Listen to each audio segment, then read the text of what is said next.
Hello મિત્રો, આજે તો આપણે સવારમાં ખેતરમાં આવી ગયા છે. કારણ કે સવારમાં થોડા વરસાદ આવ્યા હતા અને મિત્રો ખેતરમાં જોવા માટે આવી ગયા છે કેવો છે અમારો કપાસ. અને તમે જોજો અને કોમેન્ટ પણ કરજો.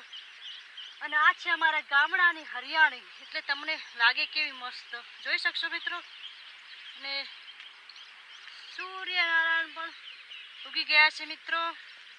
અને આપણે ખેતરમાં આજે સવારમાં મિત્રો અષાઢી બીજ છે ને અષાઢી બીજનો માહોલ હોય ને વાદળા આવ્યા હોય ને લાગે છે કેવું મારું ગામડાનું વાતાવરણ તમે જોઈ શકશો મિત્રો. આજે છે ગામડાનું વાતાવરણ બહુ સુંદર અને મજા. અમારા આજના વ્લોગમાં છે ગામડાનું કેવું છે સુંદર વાતાવરણ. અતિ અષાઢી બીજ ને આવ્યા વાદળા, બીજ હોય ને વાદળા ના આવે ને વરસાદ ના આવે એવી કોઈ વાત ના બને.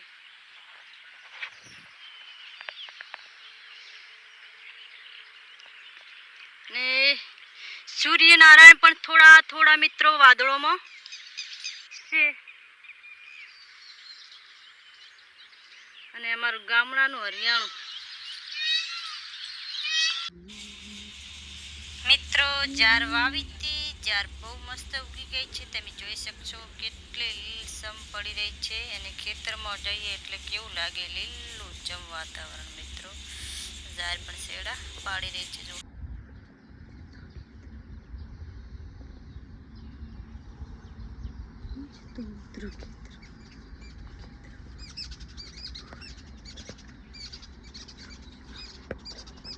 આપણે ભેંસો માટે ઘાસ વાવેલી એટલે પૂથા તમે જોઈ શકશો. ને આપણે પણ ઉગાડવાના મિત્રો છે. તમે જોઈ શકશો આપણે લઈને આવ્યા છે છોડના લઈને ડોકા લઈને આવી ગયા છે.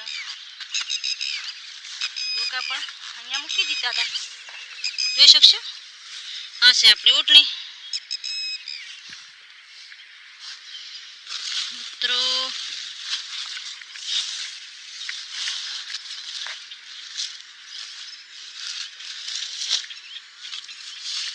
મિત્રો આપણે આ પોથોના ડોકા અત્યારે ઉગાડીએ ને તો ઉનાળામાં બહુ કામ આવે છે.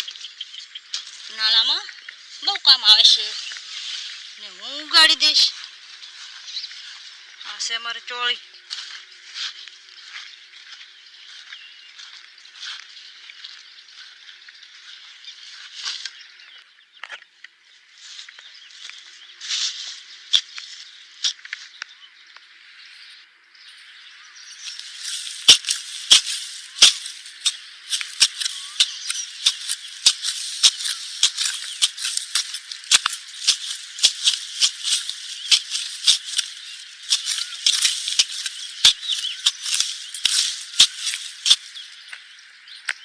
આપણે એક કોળ કપાની વાય છે અને એક કોળ ચોળી વાય જોઈ શકશો.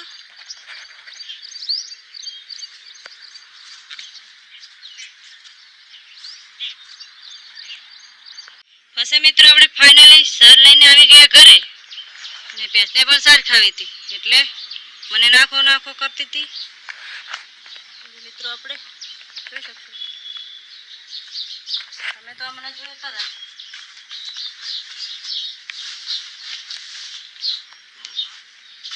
અને મિત્રો અમારા વિડીયોમાં નવા હોય તો લાઈક और સબસ્ક્રાઇબ કરવાનું મિત્રો ભૂલતા નહીં. અને અમારી ચેનલને જરૂરથી નિહાળજો. જય માતાજી.